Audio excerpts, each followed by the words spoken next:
الحمد لله الذي خلق اللوح والقلم علم الإنسان ما لم يعلم والصلاة والسلام على رسوله الذي أرسل إلى العرب والعجم وعلى آله وصحبه الذين هم بحور العلوم والحكم. أما بعد فأعوذ بالله من الشيطان الرجيم. بسم الله الرحمن الرحيم. يا أيها الذين آمنوا اتقوا الله وقولوا قولا سديدا يصلح لكم أعمالكم ويغفر لكم ذنوبكم ومن يطع الله ورسوله فقد فاز فوزا عظيما. وقال رسول الله صلى الله عليه وسلم: عليكم بمجالسة العلماء واستماع كلام الحكماء لأن الله يحيي القلب الميت بنور الحكمة كما يحيي الأرض الميت بالماء. صدق اللہ العظیم.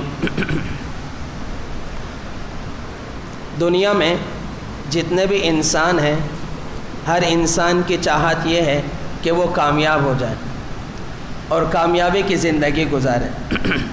دنیا میں بھی کامیابی کی زندگی گزارے اور جب دنیا سے وہ جائے تو کامیاب ہو کر جائے اور حشر کے میدان میں بھی وہ کامیاب ہو جائے. لیکن کوئی شخص ایسا نہیں ہے جو یہ چاہتا ہو کہ وہ ناکامی کی زندگی گزارے یا اپنی زندگی میں وہ ناکام ہو جائے. لیکن پھر بھی ہم دیکھتے ہیں بہت سے لوگ ناکام ہوتے ہیں، بلکہ اب تو اکثر لوگ ہی زوال پذیر ہو رہے ہیں اور ناکام ہو رہے ہیں اپنی زندگیوں میں. اس کی کیا وجہ ہے کہ لوگ اپنی زندگیوں میں ناکام کیوں ہو رہے ہیں؟ ازدواجی زندگی دیکھیں، ناکامی ہے. معیشت کی زندگی دیکھیں، ناکامی ہے. دین کی زندگی کو دیکھ لیں تو دین کی زندگی پر آنے کے لیے تیار نہیں اور ناکامی ہے. حالانکہ دین میں ناکامی نہیں ہے، دین میں ناکامی نہیں ہے، لیکن انسان ناکامی کی طرف جا رہا ہے اور زوال پذیر ہوتا چلا جا رہا ہے. تاریخ ابن خلدون نے انسانوں کے عروج اور زوال پر 500 صفحے عربی میں لکھے، لیکن اقبال نے ایک شعر کہا: آ میں تجھ کو بتاتا ہوں تقدیر امم کیا ہے. صرف ایک شعر کہا. ابن خلدون نے 500 صفحے لکھے. آ میں تجھ کو بتاتا ہوں تقدیر امم کیا ہے، شمشیر و ثنا اول طاؤس و رباب آخر. یہ اقبال کا شعر ہے. لیکن ہم نے کبھی اس کو سنجیدگی سے سوچا ہی نہیں کہ ہم ناکام کیوں ہو جاتے ہیں اور ہم ناکامی کی زندگی کیوں گزار رہے ہیں اور ہم ازدواجی زندگی میں آ جائیں. دیندار طبقہ ہو، عام طبقہ ہو، ازدواجی زندگی سے پریشان ہو جاتا ہے اور کہتا ہے میں ناکام ہو گیا. معیشت کی زندگی میں نوجوانوں کو دیکھیں، وہ کہتے ہیں ہم ناکام ہو گئے، معیشت سے پریشان ہیں. غرض زندگی کے پہلوؤں میں ہم ناکام ہوتے ہوئے نظر آتے ہیں. کیوں؟ ایک اصولی بات یاد رکھیے گا، جب بھی آپ کو فیصلہ کرنے کا موقع ملے یا فیصلہ کرنے کا موقع آ جائے اور آپ نے ڈیسیجن لینا ہے اور آپ کے سامنے دو راستے ہوں، ایک عقل کا راستہ ہے اور ایک دین کا راستہ ہے، اور دونوں میں سے ہر ایک فیصلہ سنا رہا ہے، دین بھی فیصلہ سنا رہا ہے اور عقل بھی فیصلہ سنا رہی ہے، تو آپ دین پر فیصلہ کرنا، عقل پر نہ کرنا. میں آپ کو ایک مثال دیتا ہوں.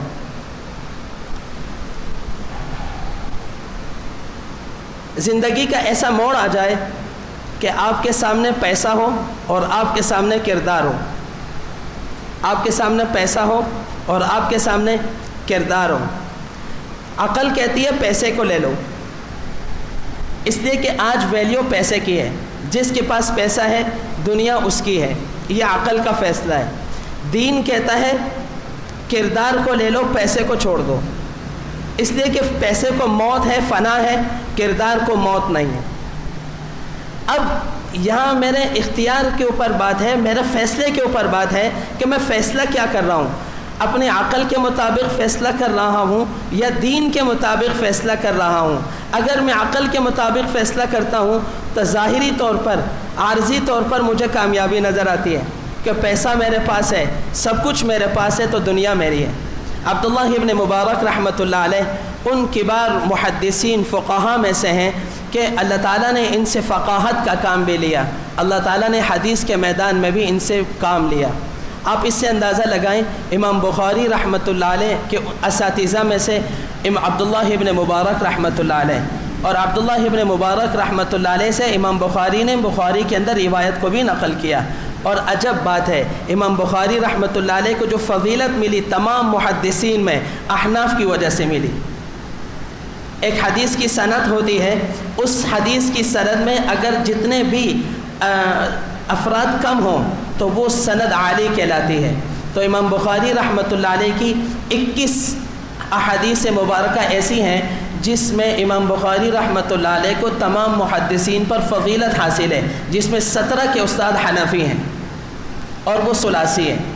امام بخاری اور رسول اللہ صلی اللہ علیہ وسلم کے درمیان 3 واسطے ہیں، بس 3 واسطے ہیں، اور احناف کی وجہ سے اللہ تعالیٰ نے امام بخاری رحمۃ اللہ علیہ کو فضیلت دی، اور امام بخاری رحمۃ اللہ علیہ کو محدثین کی جماعت میں فضیلت دی۔ تو عبداللہ ابن مبارک رحمۃ اللہ علیہ امام بخاری کے اساتذہ میں سے ہیں، اور امام ابو حنیفہ رحمۃ اللہ علیہ کے 40 بڑے شاگردوں میں ایک شاگرد عبداللہ ابن مبارک رحمۃ اللہ علیہ۔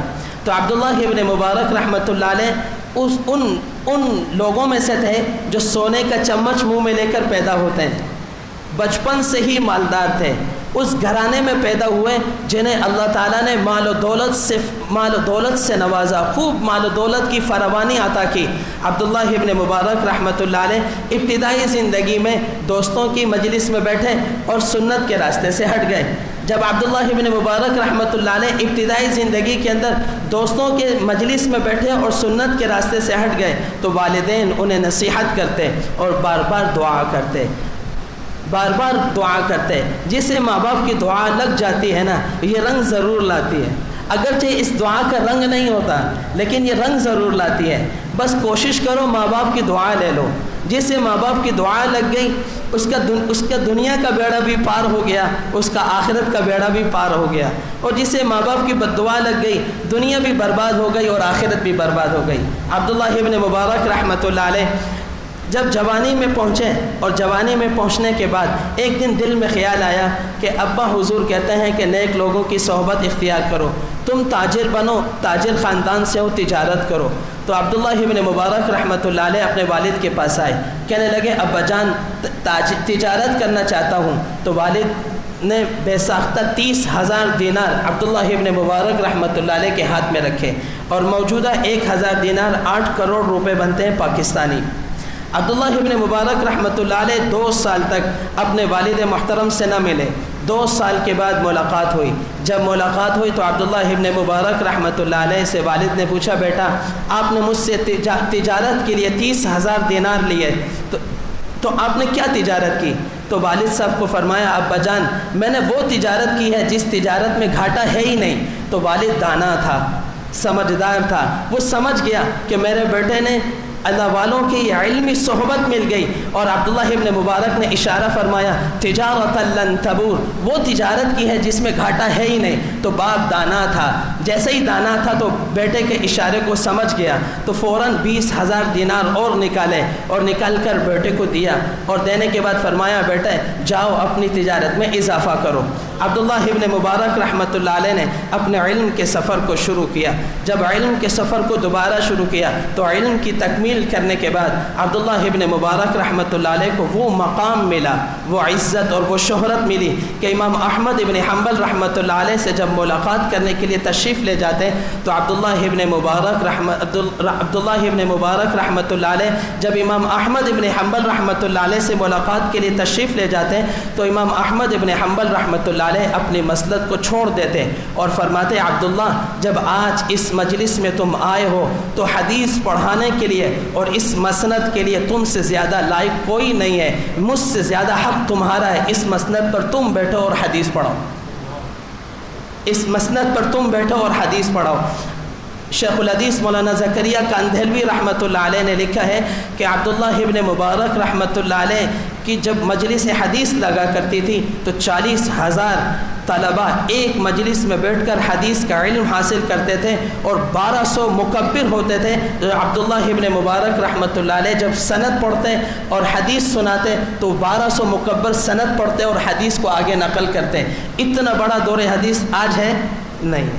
تو ان کے ایک ساتھی تھے شیخ اسماعیل رحمۃ اللہ علیہ، وہ فرمانے لگے میں حیران تھا کہ جتنی احادیث عبداللہ ابن مبارک کو یاد ہیں اتنی حدیث مجھے بھی یاد ہے، اور جتنی فقاہت عبداللہ ابن مبارک رحمۃ اللہ علیہ کو حاصل ہے اتنی ہی فقاہت اللہ نے مجھے بھی دی ہے، لیکن لوگ ہمارے پاس آ کر فقاہت حاصل نہیں کرتے، ہمارے پاس آ کر حدیث کا علم حاصل نہیں کرتے۔ عبداللہ ابن مبارک رحمۃ اللہ علیہ کے پاس آ کر فقاہت کو بھی حاصل کرتے ہیں اور حدیث کا علم بھی حاصل کرتے ہیں، تو ایسا کیا عمل ہے کہ جس کی وجہ سے اللہ نے ان کو قبولیت کا مقام عطا فرمایا؟ تو 2 سال شیخ اسماعیل رحمۃ اللہ علیہ نے عبداللہ ابن مبارک رحمۃ اللہ علیہ کے پاس گزارے، تو وہ الفاظ محدثین نے عبداللہ ابن مبارک رحمۃ اللہ علیہ کے لیے استعمال کیے ہیں جو الفاظ امام بخاری رحمۃ اللہ علیہ کے لیے بھی استعمال نہیں فرمائے۔ شیخ اسماعیل فرماتے ہیں کہ میں نے بہت قریب سے عبداللہ ابن مبارک رحمۃ اللہ علیہ کی زندگی کو دیکھا۔ جب عبداللہ ابن مبارک کی زندگی کو قریب سے دیکھا تو میں اس فیصلے پر پہنچا کہ عبداللہ ابن مبارک اور صحابہ اکرام رضی اللہ تعالی عنہم اجمعین کی زندگیوں میں فرق صرف اتنا ہے کہ صحابہ نے اللہ کے رسول کا دیدار کیا اور عبداللہ ابن مبارک نے اللہ کے رسول کا دیدار نہیں کیا۔ جب فیصلہ کرنے کا موقع ملے تو دین کو سامنے رکھنا، عقل کو سامنے نہ رکھنا۔ جب دین کو سامنے رکھو گے تو انسان دین کی وجہ سے اسے اللہ تعالیٰ ہر چیز عطا فرمائے گا۔ عقل کو سامنے رکھو گے تو 3 چیزیں سامنے آئیں گی۔ عقل کو سامنے رکھ کر فیصلہ کرو گے 3 چیزیں سامنے آئیں گی، عزت، شہرت، نفس، یہ 3 چیزیں سامنے آئیں گی، اور جو شخص ان 3 چیزوں کی وجہ سے فیصلہ کرتا ہے وہ ذلیل ہوتا ہے۔ جو شخص ان 3 چیزوں کی وجہ سے فیصلہ کرتا ہے وہ ذلیل ہوتا ہے، اس کو ذلت سے کوئی روک نہیں سکتا۔ عزت اپنی ناک کا مسئلہ بناتا ہے، شہرت کے پیچھے کبھی نہ جانا، اس لیے کہ بڑے بڑے لوگوں کو دیکھا شہرت کی وجہ سے ذلیل ہو جاتے ہیں، تو شہرت کے پیچھے نہ جانا، اور نفس کی اتباع نہ کرنا، وہ تو آپ مجھ سے زیادہ بہتر جانتے ہیں۔ یہ 3 چیزیں ایسی ہیں جو عقل کے راستے میں آتی ہیں، اور عقل اسے مشورہ دیتی ہے کہ اب تم ہماری وجہ سے فیصلہ کرو، لیکن جو شخص عقل کو چھوڑ دیتا ہے اور اسلام اور دین کو لے کر فیصلہ کرتا ہے تو یہ شخص کامیاب ہو جاتا ہے۔ تو عبداللہ ابن مبارک رحمۃ اللہ علیہ کی زندگی میں اور صحابہ اکرام رضی اللہ تعالی عنہم اجمعین کی زندگی میں شیخ اسماعیل رحمۃ اللہ علیہ یہ نقل کرتے ہیں کہ یہ فرق صرف اتنا تھا کہ عبداللہ ابن مبارک رحمۃ اللہ علیہ نے رسول اللہ صلی اللہ علیہ وسلم کا دیدار نہیں کیا، اور صحابہ اکرام رضی اللہ تعالی عنہم اجمعین نے اللہ کے رسول صلی اللہ علیہ وسلم کا دیدار کیا۔ باقی زندگیوں میں کوئی فرق نہیں تھا، تو اس لیے اللہ تعالیٰ نے ان کو قبولیت کا مقام عطا کیا، پھر عزت بھی عطا فرمائی، پھر شہرت بھی عطا فرمائی، اور پھر شہرت بھی ایسی عطا فرمائی کہ ایک ہی مجلس میں 40 ہزار طلباء ان سے حدیث کا علم حاصل کر رہے ہیں، اور 1200 مکبر ان کی حدیث کو آگے نقل کر رہے ہیں۔ تو انسان ان اصولوں پر اپنی زندگی کو گزارے جن اصولوں پر انسان کو کامیابی ملتی ہے، ان اصولوں پر ہرگز اپنی زندگی کو نہ گزارے جن پر انسان کو ناکامی کا سامنا کرنا پڑتا ہے، اور وہ صرف 7 اصول ہیں۔ کامیاب زندگی کے 7 اصول ہیں۔ آپ کسی مشن کو شروع کرنا چاہتے ہیں تب بھی ان 7 اصولوں کو سامنے رکھیں، آپ کسی زندگی کا ابتدا کرنا چاہتے ہیں تب بھی ان 7 اصولوں کو سامنے رکھیں۔ اگر ان 7 اصولوں کو سامنے رکھیں گے آپ کی زندگی بہترین زندگی ہے، آپ کامیابی والی زندگی گزاریں گے۔ پہلی چیز کہ جو آپ کو کامیابی کی طرف لے کر جائے گی وہ اپنی ذات سے ڈرنا چھوڑ دیں، اپنے آپ سے ڈرنا چھوڑ دیں۔ اور انسان اپنے آپ سے کب ڈرتا ہے؟ جب وہ خلوت نشین ہوتا ہے، تنہائی میں آتا ہے۔ جب انسان تنہائی میں آتا ہے تو مختلف قسم کی سوچیں اس کو آتی ہیں۔ جب مختلف قسم کی سوچوں میں یہ پڑ جاتا ہے اور ڈل جاتا ہے تو اب اگر اس کی سوچ مثبت ہے تو اسے مثبت راستے کی طرف لے جائے گی، اگر اس کی سوچ منفی ہے تو اسے منفی راستے کی طرف لے جائے گی۔ لیکن آج آپ کسی سے بھی ملاقات کریں، 97% لوگ آپ کو منفی سوچ والے ملیں گے، 98% لوگ آپ کو منفی سوچ والے ملیں گے، مثبت سوچ والے آپ کو بہت کم ملیں گے۔ 2% بھی میں بہت زیادہ کہہ رہا ہوں، 2% بھی میں بہت زیادہ کہہ رہا ہوں، اگر غلط ہوں تو اللہ مجھے معاف فرمائے، لیکن 97% لوگ، 98% لوگ آپ کو منفی سوچ والے ملیں گے۔ اور منفی سوچ میں سب سے پہلی چیز کیا آتی ہے؟ انسان کی تنہائی، اور تنہائی میں انسان آ کر مختلف سوچوں میں گزرتا ہے، اور تنہائی اور خلوت ہی ایک ایسی جگہ ہے کہ انسان سب سے زیادہ قریب خلوت میں اپنے قریب ہوتا ہے۔ جب خلوت میں اپنے قریب ہوتا ہے تو اسی کو قرآن نے کہا وَهُوَ مَعَكُمْ أَيْنَمَا كُنْتُمْ، اللہ تمہارے ساتھ ہے تم جہاں کہیں بھی ہو۔ تو اللہ انسان کے ساتھ ہے، جب انسان کے ساتھ اللہ ہے تو اس کا مطلب ہے کہ انسان اکیلا نہیں ہے، اور انسان خلوت کے اندر وہ کام کر جاتا ہے جو انسان جلوت میں سوچنا اور کرنے کو بہت عار سمجھتا ہے۔ تو جس کی خلوت صحیح ہو گئی اس کی جلوت بھی صحیح ہو گئی، وہ قرآن کریم کے اس آیت کا مصداق بن جاتا ہے۔ یا ایھا الذین آمنوا اتقوا اللہ وکونوا مع الصادقین، اے ایمان والو تم صادقین کے ساتھ ہو جاؤ۔ اب یہاں پر علامہ آلوسی بغدادی رحمۃ اللہ علیہ فرماتے ہیں صادقین سے مراد وہ ہیں جن کی خلوت بھی سچائی کے ساتھ ہے اور جن کی جلوت بھی سچائی کے ساتھ ہے، جن کی سوچ بھی صحیح ہے اور جن کا عمل بھی ٹھیک ہے، ہر چیز ان کا بالکل ہر عمل، ان کا قول، ان کا فعل، ان کی سوچ، ان کی خلوت، ان کی جلوت بالکل سنت کے مطابق ہے۔ یہ وہ لوگ ہیں۔ تو یہ وہی آدمی ہے جس کی خلوت بھی ٹھیک ہوتی ہے اور جلوت بھی ٹھیک ہوتی ہے۔ جلوت تو ہر انسان ٹھیک کرنے کی کوشش کرتا ہے، لیکن خلوت میں انسان کیا چیز ہے کیا نہیں یہ اس کی تنہائی اسے خود بتاتی ہے۔ اب اکثر نوجوانوں کو دیکھ لیں اور اکثر نوجوانوں کے حالات کو دیکھ لیں، اکثر نوجوان آپ کو گناہ میں اگر مبتلا نظر آئیں گے تو اس کا باعث ان کی خلوت ہے، اس کا باعث ان کی خلوت ہے، اور خلوت کے اندر وہ گناہ کر جاتے ہیں جسے اپنی زبان پر لانا وہ بہت زیادہ عار محسوس کرتے ہیں۔ تو پہلا اصول یہ ہے کہ آپ اپنی خلوت اپنے آپ سے ڈرنا چھوڑ دیں۔ جب انسان اپنے آپ سے ڈرنے لگتا ہے تو اس سے ایک بڑا مشہور محاورہ ہے کہ وہ اپنے سائے سے بھی ڈرتا ہے، اپنے سائے سے بھی ڈرتا ہے۔ تو اپنے آپ سے ڈرنا چھوڑ دیں۔ جب انسان اپنے آپ سے ڈرنا چھوڑ دیتا ہے تو یہ زندگی کا پہلا اصول ہے، پہلا اصول کہ کامیابی کا پہلا اصول یہ ہے۔ دوسرا اصول کہ لوگ کیا کہیں گے اس کو مد نظر نہ رکھیں۔ لوگ کیا کہیں گے، ہم کتنے ہماری خوشیوں کو دیکھیں، ہمارے غمیوں کو دیکھیں، کتنی رسم و رواج ہیں، کتنے اعمال ایسے ہیں صرف اس بنیاد پر کیے جاتے ہیں کہ جی لوگ کیا کہیں گے، جی لوگ کیا کہیں گے۔ اگر میری اور آپ کی یہ سوچ آ جائے کہ اللہ کیا کہے گا، اللہ کے رسول صلی اللہ علیہ وسلم کی سنت کیا کہہ رہی ہے، تو میں اور آپ اس چیز کو مد نظر ہی نہیں رکھیں گے کہ لوگ کیا کہیں گے۔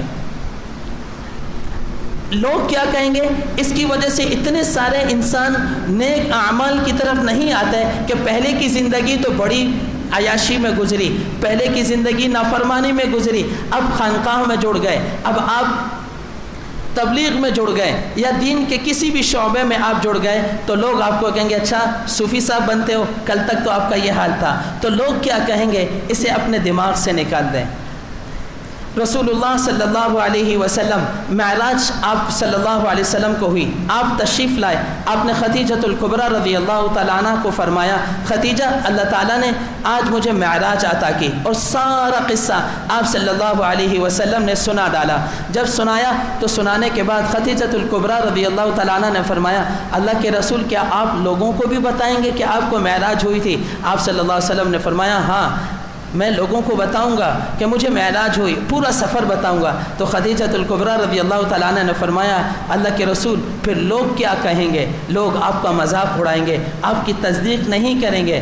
آپ صلی اللہ علیہ وسلم نے فرمایا مجھے اس کی کوئی پرواہ نہیں، وہ میری تصدیق کریں یا میری تکذیب کریں، میں اللہ کا یہ پیغام ضرور سناؤں گا اور معراج کا واقعہ ضرور بتاؤں گا۔ آپ صلی اللہ علیہ وسلم خانہ کعبہ کی دیوار سے ٹیک لگا کر تشریف فرماتے ہیں اور کسی سوچ میں تھے۔ ابو جہل آیا اور آ کر کہنے لگا محمد کوئی نئی وحی آ رہی ہے؟ تو آپ صلی اللہ علیہ وسلم نے فرمایا ہاں تو کہا کیا وحی آ رہی ہے؟ تو آپ صلی اللہ علیہ وسلم نے معراج کا سارا قصہ سنایا. تو اس نے لوگوں کو آواز لگا کر کہا آؤ آؤ، محمد کا جھوٹ کھل گیا صلی اللہ علیہ وسلم. اور ایک بندے کو اس نے ابو بکر صدیق رضی اللہ تعالیٰ عنہ کے پاس بھیجا.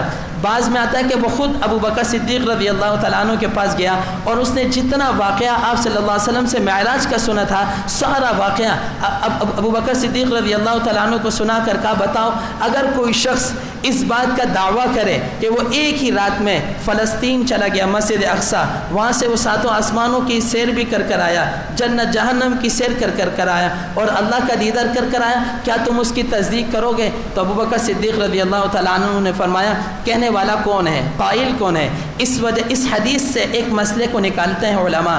فرماتے ہیں اگر تمہیں کوئی شخص اچھی بات کہے یا بری بات کہے، تمہارے خلاف کہے یا تمہارے حق میں کہے، فوراً فتویٰ نہ لگاؤ، فوراً فیصلہ نہ سناؤ، پہلے اس کی تصدیق کرو کہ کہنے والا کون ہے، اس نے کہا کیا ہے، کہنے والا کون ہے اور اس نے کہا کیا ہے.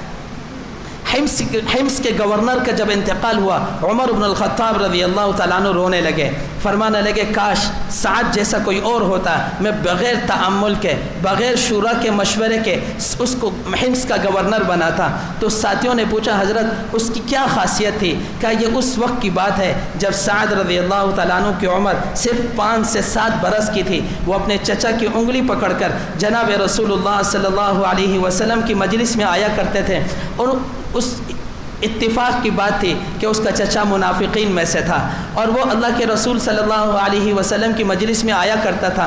جب مجلس میں آیا کرتا اب بھتیجے کو رسول اللہ صلی اللہ علیہ وسلم سے مناسبت ہو گئی. جب مناسبت ہو گئی تو چچا ساتھ ہوتے یا نہ ہوتے وہ اللہ کے رسول صلی اللہ علیہ وسلم کی مجلس میں آ جاتے. ایک موقع ایسا آیا کہ آپ صلی اللہ علیہ وسلم نے قیامت کے منظر کو بیان کیا. جب قیامت کے منظر کو بیان کیا اور چچا موجود نہ تھے اور سعد رضی اللہ تعالیٰ عنہ موجود تھے تو حضرت سعد رضی اللہ تعالیٰ عنہ نے جب ملاقات ہوئی اپنے چچا سے فرمایا چچا آج کی مجلس کو آپ نے مس کر دیا اور آپ آج کی مجلس میں ہی نہیں تھے. اللہ کی قسم آج اللہ کے رسول صلی اللہ علیہ وسلم نے قیامت کے منظر کو اس انداز سے بیان کیا کہ میرے جیسا بچہ بھی قیامت کے منظر کو دیکھ رہا تھا اپنی آنکھوں سے. تو چچا کو یہ لگا کہ میرا بھتیجا وہ آپ صلی اللہ علیہ وسلم سے بہت زیادہ منسلک ہو گیا، بہت زیادہ قریب ہو گیا. تو اس کی زبان سے بہت زیادہ نازیبا الفاظ نکلے. اس نے کہا اگر محمد صلی اللہ علیہ وسلم ہم میں عزت والے ہیں تو ہم گدھوں سے زیادہ بدتر ہیں. اب سعد رضی اللہ تعالیٰ عنہ نے اپنے چچا کی طرف دیکھا، دیکھنے کے بعد فرمایا چچا دنیا میں اگر مجھے کسی سے محبت تھی اللہ کے رسول کے بعد وہ آپ تھے، کیونکہ آپ وہ ذات تھے جس کی وجہ سے میں اللہ کے رسول سے ملا، اس لیے مجھے آپ سے محبت تھی. لیکن ان کلمات نے مجھے اس موڑ پہ لا کر کھڑا کر دیا کہ میں آپ کی بات کو چھپاؤں تو اللہ کے رسول صلی اللہ علیہ وسلم سے خیانت کرتا ہوں اور اللہ اس خیانت کو ظاہر کر دے گا. یہ 5 سے 7 سال کے بچے کی سوچ ہے اور بچہ کہتا ہے اگر میں اللہ کے رسول صلی اللہ علیہ وسلم کو بتاؤں تو آپ منافقین کے صف میں جاتے ہیں، آپ اللہ کے رسول صلی اللہ علیہ وسلم کے دشمنی میں جاتے ہیں. تو اس نے کہا جا بتا، تیری بات کا اعتبار کون کرے گا؟ تو چھوٹا سا بچہ ہے، تیری بات کا کوئی اعتبار نہیں کرے گا. اس نے کہا میری بات کا کوئی اعتبار کرے یا نہ کرے میں اللہ کے رسول صلی اللہ علیہ وسلم کو بتاؤں گا. آپ صلی اللہ علیہ وسلم کی مجلس میں آنے کے بعد سارا قصہ سنایا، اپنے صحابہ کو بلایا، صحابہ کو بلا کر فرمایا یہ بچہ کچھ قصہ سنا رہا ہے، کچھ کہہ رہا ہے. ایک صحابی نے کہا اللہ کے رسول وہ آپ کے پیچھے نماز پڑھتا ہے. دوسرے نے کہا اللہ کے رسول ہم نے اس کے اندر بھلائی دیکھی ہے. تیسرے صحابی نے کہا اللہ کے رسول چھوٹا سا بچہ ہے، پتہ نہیں اس کے کانوں نے صحیح سنا، اس کے دماغ نے صحیح ضبط کیا یا صحیح نہیں سنا، اور جو اس نے کہا وہ سنا یا نہیں سنا، صحیح ضبط کیا یا نہیں کیا، کچھ نہیں پتہ. آپ صلی اللہ علیہ وسلم خاموش ہو گئے. حضرت سعد رضی اللہ تعالیٰ عنہ مجلس کو بھانپ گئے کہ ساری مجلس میرے خلاف جا رہی ہے. تو ہاتھ اٹھائے آسمان کی طرف، کہا اللہ اگر میں سچا ہوں تو آسمان سے میری تصدیق کو بھیج، اگر میں جھوٹا ہوں تو آسمان سے میری تکذیب کو بھیج.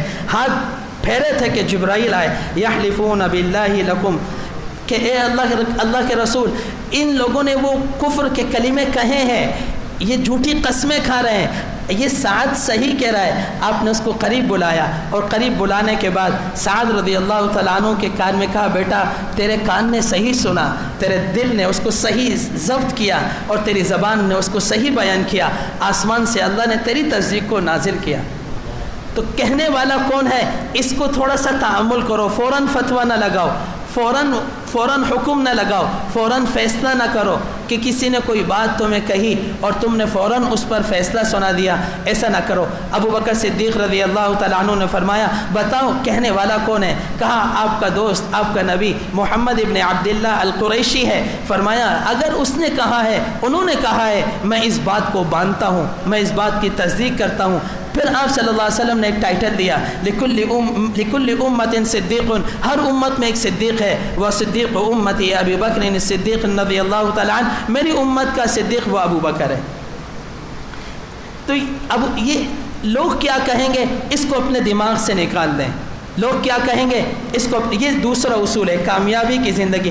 آپ گھر گھر کی کہانی اٹھائے، دینداروں کا گھر ہو، دنیا داروں کا گھر ہو، ماڈرن لوگوں کا گھر ہو، کسی کا بھی گھر ہے، آپ گھر گھر کو اٹھائیں، جھگڑا کس بات پر ہے؟ جی ساس کہے گی مجھے فلانی دوست نے کہا تھا تمہاری بہو نے یہ کہا ہے، بہو کہے گی میرے فلانی دوست نے کہا ہے کہ تم نے یہ کہا ہے، شوہر کہے گا کہ مجھے فلانے نے یہ کہا ہے، اور بیوی کہے گی مجھے فلانے نے یہ کہا ہے۔ لوگ کیا کہیں گے اسی پہ جھگڑا ہے، اسی پہ جھگڑا ہے۔ اس کو اپنے دماغ سے نکال دیں کہ لوگ کیا کہیں گے۔ دو باتیں ہو گئیں، اپنے آپ سے ڈرنا چھوڑ دیں، ایک۔ نمبر دو، لوگ کیا کہیں گے اسے اپنے ذہن سے نکال دیں۔ نمبر تین، اگر تنقید کرنے والا آپ پر تنقید کرے، تحمل سے اس کی تنقید کو سنیں، تحمل مزاجی سے اس کی تنقید کو سنیں۔ جس میں تنقید کو سننے کا تحمل نہیں ہے، جو تنقید کو برداشت نہیں کر سکتا، وہ زندگی کے کسی مشن میں کامیاب نہیں ہو سکتا، چاہے وہ ازدواجی زندگی ہی کیوں نہ ہو۔ تنقید کرنے والا جب تنقید کرے تو اس کی تنقید کو غور سے سنو اور اس کے سامنے مسکراؤ۔ اپنے چہرے کا ڈپریشن بدلو مت، اپنے آپ کو پرسکون رکھو۔ وہ جتنی بھی شدت سے تنقید کریں، آپ اس انداز سے اس کو پیش آئیں گویا کہ آپ نے اس کی تنقید کو سنا ہی نہیں، گویا کہ آپ نے اس کی تنقید کو ادھر سے سنا ہے اور ادھر سے نکالا ہے، لیکن اس کی تنقید کو غور سے سنو، اس لیے کہ تنقید کرنے والا آپ کے اس عیب کو اجاگر کرے گا جو عیب پوشیدہ ہے اور آپ کی نگاہوں کے سامنے نہیں ہے۔ اس کی تنقید کو سن کر اپنے عیب کو دور کریں، لیکن اس پر ایسا اثر ڈالیں کہ آپ نے اس کی تنقید کا کوئی اثر ہی نہیں لیا۔ اب ہمارے ہاں کیا ہے، اگر ہمیں کوئی تنقید کا نشانہ بناتا ہے، ہم فوراً سے بھڑک جاتے ہیں اور اس کی تنقید ختم ہونے سے پہلے اسے کچھ نہ کچھ کہہ ڈالتے ہیں، اور اس کی تو چاہت ہی یہی ہے، وہ چاہ یہی رہا تھا کہ آپ کو بھڑکائے۔ آپ پہ تنقید کیوں کر رہا تھا؟ آپ کو بھڑکائے، آپ کو غصہ دلائے، آپ کی زبان سے نازیبا الفاظ کہلائے یا کچھ بھی کہلائے، اس کا مقصد یہی تھا۔ تو اس کی تنقید کو غور سے سن کر اپنے چھپے ہوئے عیب کو نکال دیں، اپنے چھپے ہوئے عیب کو نکال دیں، اور نکالنے کے بعد اس پر ایسا اثر ڈالے کہ آپ نے اس کی تنقید کا کوئی اثر نہیں لیا، آپ نے اس کی تنقید کا کوئی اثر نہیں لیا۔ رسول اللہ صلی اللہ علیہ وسلم پر کفار مکہ نے کتنی تنقید کی اور کیا کیا الفاظ کہے، قرآن کریم نے بھی اس کو ذکر کیا، ساحر کہا، شاعر کہا، مجنون کہا، کون سے لفظ، سخت لفظ آپ صلی اللہ علیہ وسلم کے لیے نہیں کہے، سخت سے سخت لفظ استعمال کیے، اور آپ صلی اللہ علیہ وسلم نے تحمل مزاجی سے سنا، اور سننے کے بعد لیکن ان کو اثر نہیں ہونے دیا کہ تمہاری تنقید سے مجھے کچھ اثر ہوا ہے، کچھ نہیں۔ پھر آپ نے اخلاق کی وہ مثال قائم کی کہ آپ صلی اللہ علیہ وسلم جب طائف کے میدان سے واپس ہوئے اور آپ صلی اللہ علیہ وسلم کو پتھر مارے گئے اور آپ صلی اللہ علیہ وسلم کے جسم سے خون نکلا، اور نکلنے کے بعد شریر نوجوانوں سے آپ کو پناہ ملی، تو عتبہ بن شیبہ یہ اپنے باغ میں بیٹھا تھا، قریشی تو تھا لیکن آپ صلی اللہ علیہ وسلم کا جانی دشمن تھا، لیکن جب اس نے دیکھا کہ آپ صلی اللہ علیہ وسلم اتنی تکلیف کے اندر ہیں تو اپنے باغ سے انگوروں کو توڑنے کے بعد اس کو اپنے ہاتھوں سے دھویا، پھر اپنے غلام عداس سے کہا مجھے بہت شرم آ رہی ہے اس وقت، میں نے اس پر بہت تنقید کی ہے، میں نے اس کو بہت برا بلا کہا، کاش وہ تنقید نہ کرتا، وہ برا بلا نہ کہتا، آج اپنے ہاتھوں سے انگوروں کو توڑ کر میں اس کے منہ میں ڈالتا، اپنے ہاتھوں سے انگوروں کو توڑ کر اس کے منہ میں ڈالتا، لیکن تو اس انگور کے گچھوں کو لے کر جا اور اس کو کہنا تجھے رشتہ داری کا واسطہ، میرے انگوروں کو واپس نہ کرنا، اس کو کچھ کھا لینا۔ عداس رسول اللہ صلی اللہ علیہ وسلم کے پاس آئے اور آنے کے بعد انگوروں کو پیش کیا، کہا اللہ کے رسول، کہا میرے مالک کہتا ہے انگوروں کو واپس نہ کرنا، اس میں سے کچھ کھا لینا۔ داعی ایسا داعی ہو۔ آپ صلی اللہ علیہ وسلم نے فرمایا آپ کا نام کیا ہے؟ کہا عداس۔ کہاں کے رہنے والے ہو؟ کہا نینوا کا۔ آپ نے فوراً فرمایا اللہ نے نینوا میں میرے بھائی یونس کو نبی بنا کر بھیجا تھا، آپ وہیں کے رہنے والے ہو؟ عداس نے کہا اشہدو ان لا الہ الا اللہ وانک رسول اللہ۔ نبی کے علاوہ کوئی نہیں جان سکتا کہ نینوا کے مقام پر اللہ نے یونس علیہ السلام کو بھیجا تھا۔ انگور کھلانے کے لیے آئے اور غلام بن کر چلے گئے، انگور کھلانے کے لیے آئے اور غلام بن کر چلے گئے۔ تو تنقید کرنے والوں کی تنقید کو سنو اور سن کر تحمل مزاجی سے صبر کے ساتھ کام لو۔ یہی تنقید کرنے والے ہوں گے، یہ آپ کے گرویدہ ہو جائیں گے، یہ آپ کے پیروکار بن جائیں گے۔ صحابہ اکرام رضی اللہ تعالیٰ علیہ مجمعین میں کتنے صحابہ تھے جو آپ صلی اللہ علیہ وسلم کے جانی دشمن تھے، لیکن آپ کے اخلاق کو دیکھ کر، آپ کے کردار کو دیکھ کر وہ مسلمان ہوئے۔ 3 باتیں ہو گئیں تنقید۔ چوتھی بات، دنیا میں دھوکے بازوں کی کمی نہیں ہے۔ اگر آپ یہ سوچیں کہ میں دنیا میں بہترین زندگی گزاروں اور کامیاب والی زندگی گزاروں اور کسی دھوکے باز سے میرا واسطہ نہ پڑے، ایسا ہو نہیں سکتا۔ دھوکے کے بعد انسان کو جو تجربہ ملتا ہے وہ کتاب بھی وہ تجربہ آپ کو نہیں دے سکتی۔ اگر یہاں ایک مسئلہ بیان کرتا ہوں، اگر ماں باپ دونوں زندہ ہیں اور بیٹا کوئی مشورہ کرتا ہے، ماں کی رائے مختلف ہو جائے، باپ کی رائے مختلف ہو جائے، تو باپ کی رائے کو ترجیح دے ماں کی رائے پر، اس لیے کہ باپ حکیم ہے، تجربہ کار ہے، ماں حکیم اور تجربہ کار نہیں ہے۔ رسول اللہ صلی اللہ علیہ وسلم کی حدیث نقل کرتا ہوں جو میں نے خطبے میں پڑھی، علیکم بمجالست العلماء، تم علماء کی مجلس کو اختیار کرو، واستماع کلام الحکماء، اور دانا لوگوں کی باتوں کو غور سے سنو، لأن اللہ یحیی القلب المیت بنور الحکمہ، اس مردہ دل کو اللہ اس طرح زندہ کرے گا، کما یحیی الارض المیت بالماء، جس طرح بنجر زمین کو اللہ پانی سے زندہ کرتا ہے۔ حضرت بیلول دانا رحمۃ اللہ علیہ دریا کے کنارے بیٹھے تھے، کبھی پاؤں سے مٹی کا گھر بناتے اور پاؤں مار کے توڑ دیتے، اور اپنے سامنے دینار تھا اس کو ہوا میں لہراتے اور پھر کیچ کر کے پکڑتے، پھر مٹی سے اس کو صاف کرتے۔ ایک تاجر کا گزر وہاں سے ہوا، جب تاجر کا گزر ہوا تو وہ سمجھ گیا کہ یہ پاگل ہے، اسے نہیں پتا کہ یہ اصلی دینار اور سونے کا دینار ہے، چلو میں اس کو دھوکہ دیتا ہوں۔ تو عبداللہ ابن مبارک حضرت بیلول رحمۃ اللہ علیہ سے وہ تاجر کہنے لگا، ارے میاں تم ایک سکے پر اتنا خوش ہو، اس جیسے میں 8 سکے تمہیں دے دوں؟ تو بیلول دانا نے کہا ہاں میرے تو مزے ہو جائیں گے۔ تو اس نے فوراً سے جیب سے 8 کھوٹے سکے نکالے اور بیلول دانا کی طرف بڑھائے، کہا یہ مجھ سے 8 لے لو اور یہ 1 مجھے دے دو۔ حضرت بیلول دانا نے فرمایا میری ایک شرط ہے، اس شرط کے مطابق اگر تم عمل کر لو گے تو یہ 1 سکہ میں سونے کا تمہیں دے دوں گا اور 8 سکے تم سے لے لوں گا۔ اسے کہا جلدی سے بتاؤ تمہاری کیا شرط ہے؟ کہا تم گدھے کی طرح آواز نکالو، میں یہ سونے کا دینار تمہیں دے دوں گا اور تم سے 8 سکے لے لوں گا۔ تاجر نے دائیں دیکھا کوئی نہیں، بائیں دیکھا کوئی نہیں، اس سے دونوں ہاتھ آگے بچھائے، دونوں ٹانگیں کھڑی کی اور گدھے کی طرح آواز نکالی۔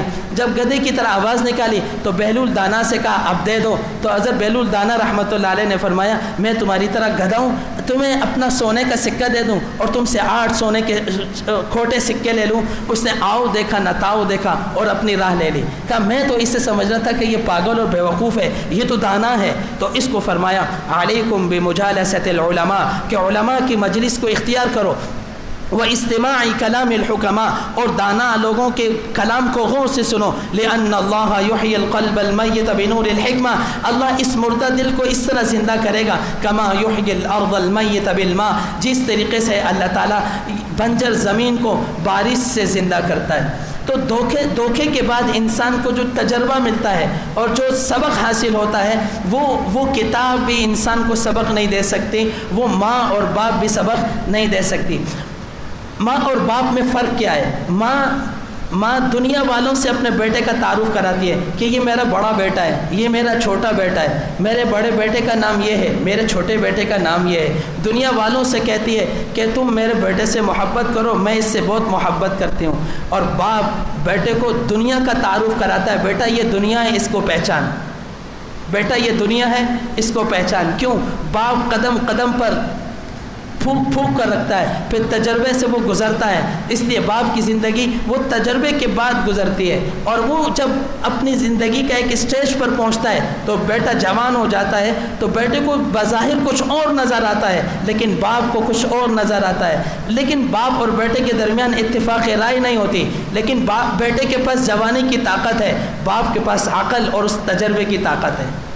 اس لیے اگر باپ اور بیٹے کے درمیان کسی رائے میں اختلاف ہو جائے تو اس صورت میں باپ کی رائے کو ترجیح دو، بیٹا اپنی رائے کو چھوڑ دے تو زیادہ بہتر ہے. لیکن اگر اس کے برعکس ہو جائے کہ باپ کی رائے میں اتنا فائدہ نہیں ہے اور بیٹے کی رائے میں زیادہ فائدہ ہے، تو پھر چاہیے کہ بیٹے کی رائے پر فیصلہ کیا جائے اور باپ کی رائے کو چھوڑ دیا جائے.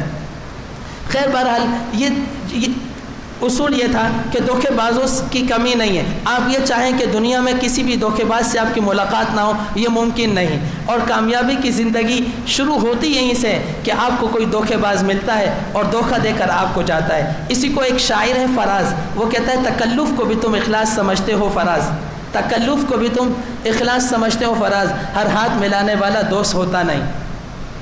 تو جس نے آپ کو ہاتھ ملایا وہ دوست ہوتا نہیں، اور دوست ہی انسان کو دھوکہ دے کے جاتا ہے. تو دوستی بدنام ہوئی، دوستی بدنام نہیں ہے، دھوکے باز دوستی کی شکل میں آیا، دوست کی شکل میں آیا اور دوستی کو بدنام کر کر چلا گیا. انسان کہتا ہے مجھے دھوکے باز دوست ملے، میری زندگی بگاڑ کر چلے گئے. دھوکے باز دوست نہیں ملے، دھوکے باز دوست کی شکل میں آیا. جیسے حضرت گنگوہی رحمۃ اللہ علیہ کے پاس کوئی شخص آیا اور آ کر کہنے لگا حضرت طلبہ چوری کرتے ہیں. تو حضرت نے فرمایا نہیں، طلبہ چور نہیں ہے، چور طالب علم کی شکل میں آیا، چور طالب علم کی شکل میں آیا، طلبہ چور نہیں ہے. تو اس لیے دھوکے بازوں سے دنیا بھری ہوئی ہے، کمی نہیں ہے. کوئی نہ کوئی انسان کو دھوکہ دیتا ہے اور انسان کوئی نہ کوئی تجربہ اس سے حاصل کرتا ہے. اسی کو رسول اللہ صلی اللہ علیہ وسلم نے فرمایا لا یلدغ المؤمن بجحر واحد مرتين، کہ مومن دو سوراخوں سے، دو دھوکوں سے ایک ساتھ ڈسا نہیں جاتا. وہ مومن نہیں جو ایک ہی وجہ سے دو دفعہ دھوکہ کھائے. ایک دفعہ دھوکہ کھا لیا بس ختم. انسان کس قسم کے لوگوں کو پسند کرتا ہے اور کس قسم کے لوگوں سے انسان بچتا ہے. دیکھیں انسان غریب سے، اس غریب سے جو محتاج ہو، اس غریب سے جو محتاج ہو، پھر رونا رونے والا ہو، آپ اس سے بچیں گے کہ اس سے جب بھی ملیں گے یہ رونا روتا ہے. لیکن غریب ہے خود غرض ہے، غریب ہے قناعت شعار ہے، جس کو ہم اجل پوش کہتے ہیں، سفید پوش کہتے ہیں. مالدار سے مالدار آدمی بھی اس کی صحبت اختیار کرنے کو پسند کرتا ہے کہ غریب تو ہے خوددار ہے، غریب تو ہے خوددار ہے. خوددار بنو، قناعت پسند بنو. 3 آدمی تباہ ہوتے ہیں. کون؟ نمبر 1 جس کی آمدنی کم ہو اور اس کا خرچ اپنی آمدنی سے زیادہ ہو. آمدنی کم ہے، خرچ اپنی آمدنی سے زیادہ کرتا ہے. نمبر 2 اپنے سے زیادہ طاقت والے کو چھیڑتا ہے، اپنے سے زیادہ طاقت والے کو چھیڑتا ہے. بازاری زبان میں کہیں اپنے سے زیادہ طاقت والے سے پنگا لیتا ہے. نمبر 3 عورتوں سے ناجائز تعلقات بناتا ہے. یہ 3 آدمیوں کو تباہ ہونے سے کوئی نہیں روک سکتا. یہ اقوال زری میں لکھا ہے.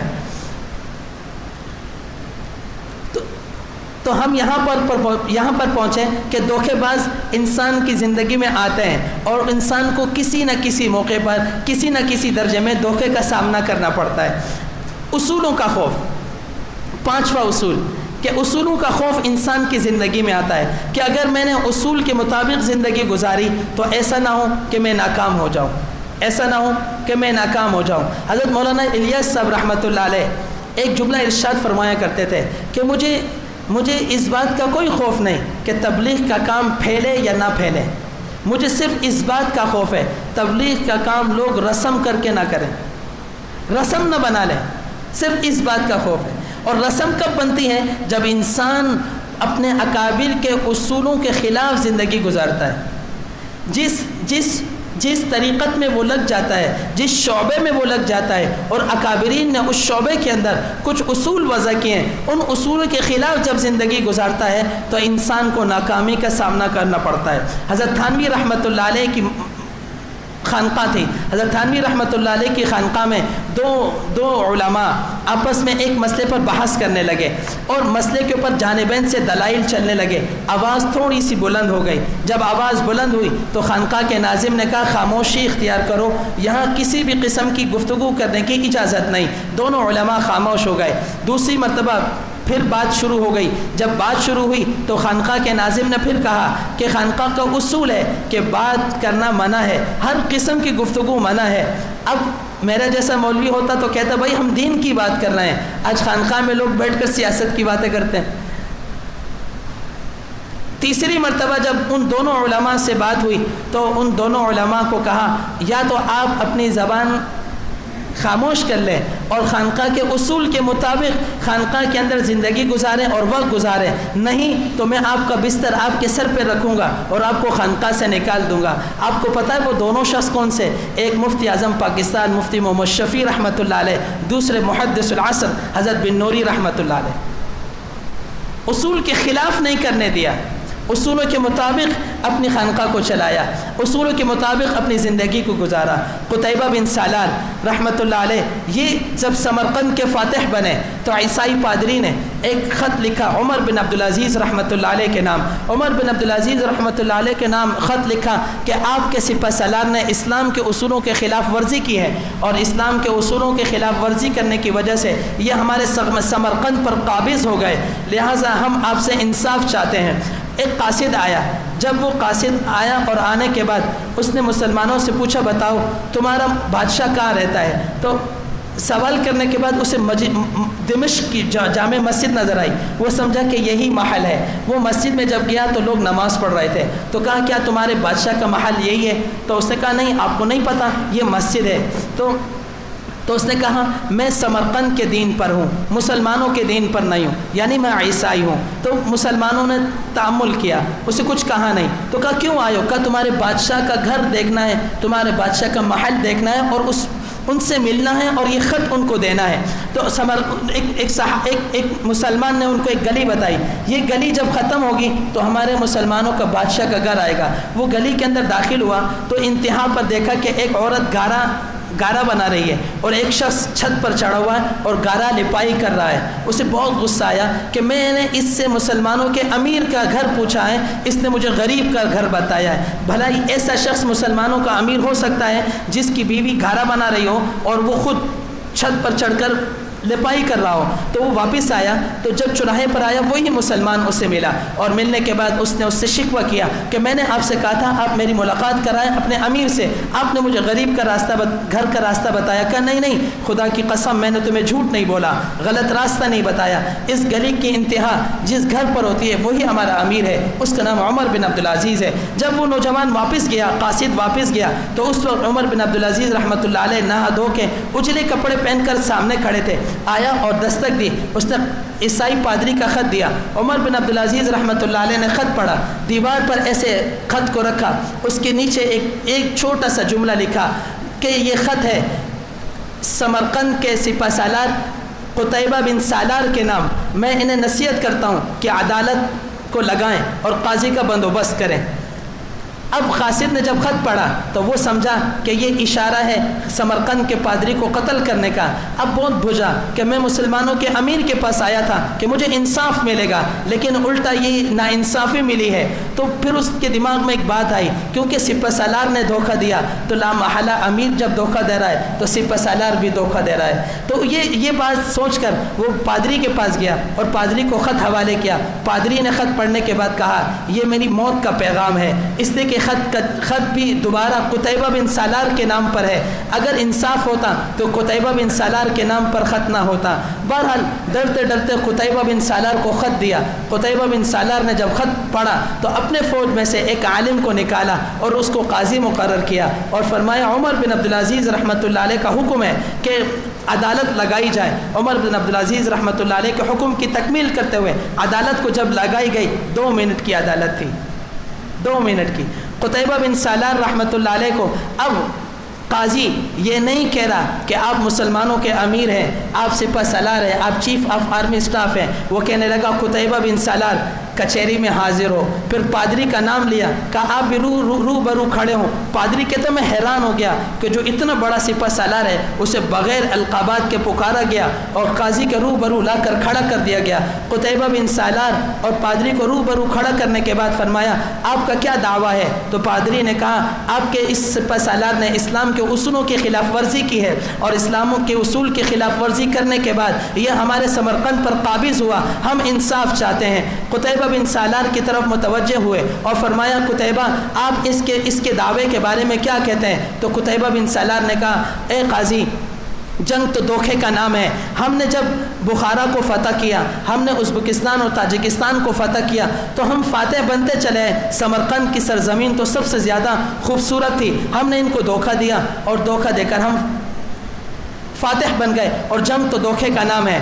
تو قاضی نے کہا قتیبہ بن سالار میں آپ سے اس کے دعوے کی وجہ پوچھ رہا ہوں, جنگ کی وجہ نہیں پوچھ رہا. کیا آپ کے پاس اس کے دعوے کی وجہ ہے؟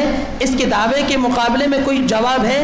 آپ اس کے دعوے کا جواب دے سکتے ہیں. تو انہوں نے پھر کہا کہ جنگ ایک دھوکے کا نام ہے. تو قاضی نے کہا میں اس نتیجے پر پہنچا ہوں کہ آپ خاموشی سے اقرار کر رہے ہیں کہ آپ نے اسلام کے اصولوں کی خلاف ورزی کی ہے اور اسلام کا اصول یہ ہے کہ سب سے پہلے انہیں دعوت دیتے ہیں. اگر یہ دعوت قبول نہ کرتے آپ ان کو جزیے پر لے کر آتے. اگر جزیے کو قبول نہ کرتے آپ 3 دن کی مہلت دیتے. 3 دن کی مہلت دینے کے بعد پھر بھی یہ اگر راضی نہ ہوتے پھر آپ لڑائی کرتے. آپ نے ان اصولوں کی خلاف ورزی کی اور روح گردانی کی, آپ اس کا اقرار خاموشی سے کر رہے ہیں. تو قتیبہ بن سالار نے کہا جی ہاں. تو کہا بس میں یہ نتیجے پر پہنچا ہوں کہ اب میں فیصلہ سناتا ہوں کہ آج شام ہونے سے پہلے آپ اپنے گورنروں کو اور اپنے تمام فوجیوں کو اور جو شخص جس عہدے پر فائز ہے ہر شخص کو سمرقند سے نکال دے اور سورج غروب ہونے سے پہلے مسلمانوں کا ایک شخص بھی, مسلمانوں کا ایک فوجی بھی سمرقند کی حدود میں داخل نہ رہے. شام تھی کہ پادری رو رہا تھا جب مسلمانوں کے گھوڑے سمرقند کو کراس کر رہے تھے. اب سمرقند کے اندر صرف ٹاپوں سے اڑنے والی گرد و غبار تھی یا آواروں کتوں کی آواز تھی اور سمرقند کے عیسائی پادری وہ رو رہے تھے. پھر واپس جا کر کہا ہم سے غلطی ہوئی, تم نے صرف چند دنوں کی حکومت کو قائم کیا, تم نے انصاف دیا, تم نے عزت دی, تم نے ہماری عورتوں کو عزت دی, ہمارے بچوں کو عزت دی, ہمیں بھی مسلمان کر دو. تو سمرقند مسلمان ہوا. سمرقند کے رہنے والے مسلمان. جب اصولوں کے خلاف ورزی کرو گے تو ناکامی کا سامنا کرنا پڑے گا. جب اصولوں کے مطابق زندگی گزارو گے تو کامیابی کی ہی کامیابی آپ کے سامنے ہوگی. چھٹا اصول, ہم میں سے ہر شخص چاہتا ہے کہ کامیاب ہو جائے لیکن بغیر محنت کے. بغیر محنت کے کبھی کوئی کامیاب نہیں ہوا. طلبہ بھی چاہتے ہیں ہم فرسٹ پوزیشن آئیں لیکن روزانہ تکرار نہ کریں. سالک بھی چاہتا ہے کہ میں وقت کا جنید بغدادی بن جاؤں, بایزید بستامی بن جاؤں, منصور حلاد بن جاؤں, لیکن وہ محنت نہیں کرتا سلوک کے راستے پر. اور تاجر کہتا ہے میں راتوں رات کروڑ پتی بن جاؤں لیکن تجارت کے اصولوں پر نہ کروں. استاد چاہتا ہے کہ میں بہترین استاد بن جاؤں, بہترین ٹیکنیکس میرے پاس ہوں, لیکن میں مطالعہ نہ کروں, میں کوئی محنت نہ کروں. بغیر محنت کے کبھی کوئی کامیاب نہیں ہوا. کامیابی کے لیے محنت شرط ہے. آپ اس سے اندازہ لگائیں کہ سب سے مقدس ہستیاں اللہ تعالیٰ نے انبیاء کرام علیہ السلام کو بنایا اور انبیاء سے اللہ نے کتنی محنت کرائی. دین کے لیے اللہ نے انبیاء سے کتنی محنت کرائی اور نبی اکرم صلی اللہ علیہ وسلم سے اللہ تعالیٰ نے کتنی محنت کرائی. آپ صلی اللہ علیہ وسلم نے خود فرمایا تمام انبیاء کی مشقتوں کو ایک طرف رکھو, میری مشقت کو ایک طرف رکھو, میری مشقتوں کا پلڑا بڑھ جائے گا تمام انبیاء کی مشقتوں سے. تو بغیر محنت کے کبھی کوئی کامیاب نہیں ہوتا. اور آخری اصول اور 7واں اصول, ناکامی سے ڈرنا چھوڑ دیں. آپ اس بات کا خوف دل سے نکالیں کہ آپ ناکام ہو جائیں گے. آپ اس بات کا خوف دل سے نکالیں کہ ناکام ہو جائیں گے, اس لیے کہ ناکامی کامیابی کی پہلی سیڑھی ہے. جو انسان ناکام ہوتا ہے تو اس کے پاس ایک تجربہ آتا ہے, اسے پتہ ہے کہ یہ راستہ ناکامی کی طرف جاتا ہے اور یہ راستہ کامیابی کی طرف جاتا ہے. تو ناکامی سے ڈرنا چھوڑ دیں. جو شخص ناکامی سے ڈرتا ہے وہ کبھی کامیاب نہیں ہو سکتا. اس لیے اپنی زندگی کے اندر ان 7 اصولوں کو لے کر آئیں. جو شخص اپنی زندگی میں ان 7 اصولوں کو لے کر آ جاتا ہے وہ کامیاب زندگی گزارتا ہے, وہ کامیاب مشن پر جاتا ہے اور کامیاب بہترین زندگی گزارتا ہے. تو یہ تو دنیا کی زندگی ہے. اور آخرت کی زندگی اللہ اور اس کے رسول صلی اللہ علیہ وسلم نے کھول کھول کر بیان کی کہ قبر میں کون کامیاب ہوگا اور آخرت میں کون کامیاب ہوگا۔ اللہ تعالیٰ مجھے اور آپ کو عمل کرنے کی توفیق عطا فرمائے۔